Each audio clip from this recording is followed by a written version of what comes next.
ago, we uploaded a video concerning, um, I think that is on the JAMB syllabus, and what you need to do to ace chemistry in JAMB.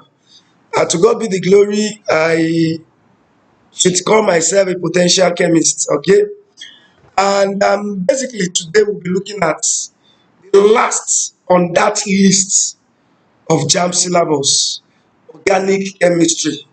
Of course, this is the second time we are going to be discussing on JAMB syllabus. Why do we then put organic chemistry as the second topic? Well, this is not far-fetched.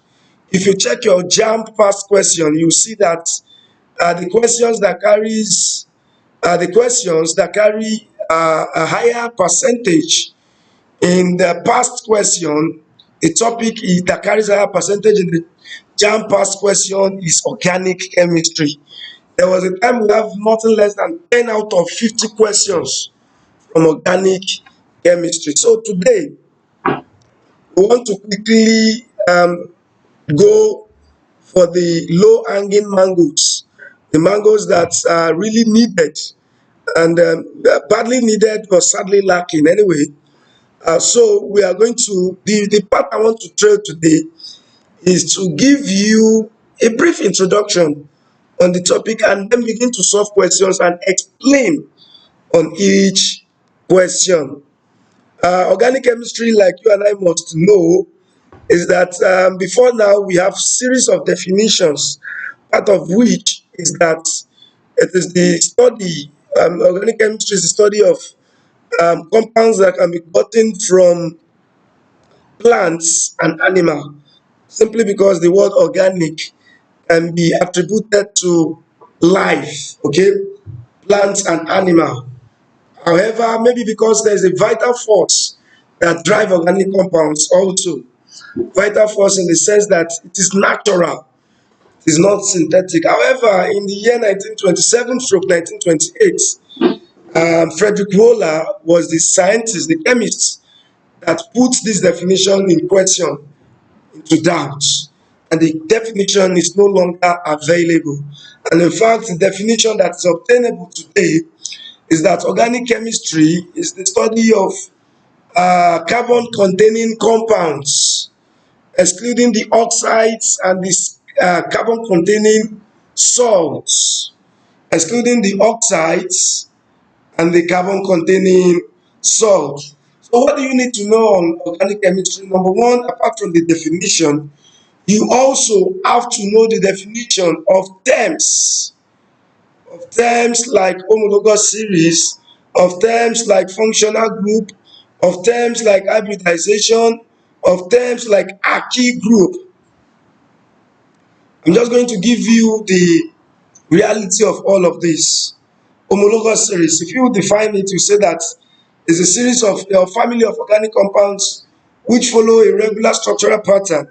In essence, homologous series is just like the different families that we have in this world. In Nigeria, for instance, we may begin to say we have Ademola family, Adebusoye family, Nwankwo's family, Okocha's family, and Waziri's family, Muhammadu's family, and the list goes on. As far as organic chemistry is concerned, instead of mentioning the families like that, we call them homologous series. Homologous series, a family of organic compounds. Okay, and the properties that they follow a regular structural pattern. Your own family, the members of that family, follow a regular structural pattern in the sense that you look alike. In the sense that you look alike. Organic compounds also that belong to the same homologous series must follow a regular structural pattern. And in each successive member, the first child, all right, and the second child is successive to the first child, must differ by a CH2 group. What do we mean by that? What we actually mean by that is that if human beings do follow the pattern of organic compounds, For instance, if the difference between the first child and the second child is 2 years, the difference between the second and the third must also be 2 years. So for organic compounds, there is an ordered pattern, a regular structural pattern. Each successive members differs by a CH2 group. For instance, alkane is an homologous series in which the first member of alkanes is methane. People call it methane, methane. The second member is ethane. The molecular formula for methane is CH4, while for ethane is C2H6. The difference between C2H6 and CH4 is just CH2. So by extension, the third member also differs by CH2 to the second member. Practically, that is C3H8. So you have to learn about this homologous series. You have to learn about their characteristics, right? You have to learn about functional group, the atom.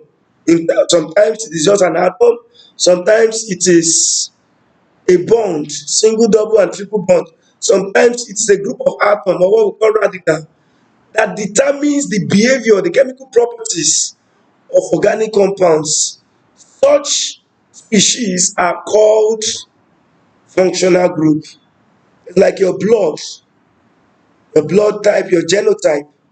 Organic compounds, they are functional groups. Also, you have to know about the different homologous series, the way we prepare them in the lab, the laboratory preparation, their physical properties, their chemical properties, and their uses.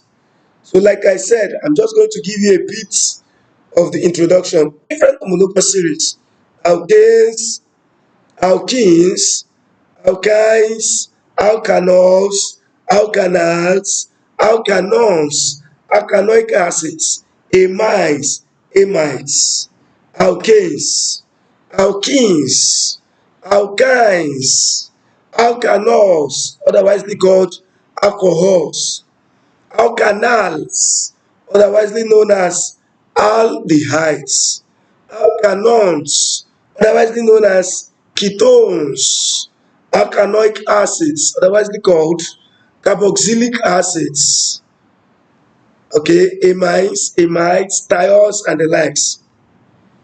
So to go back to the objective of today's lesson,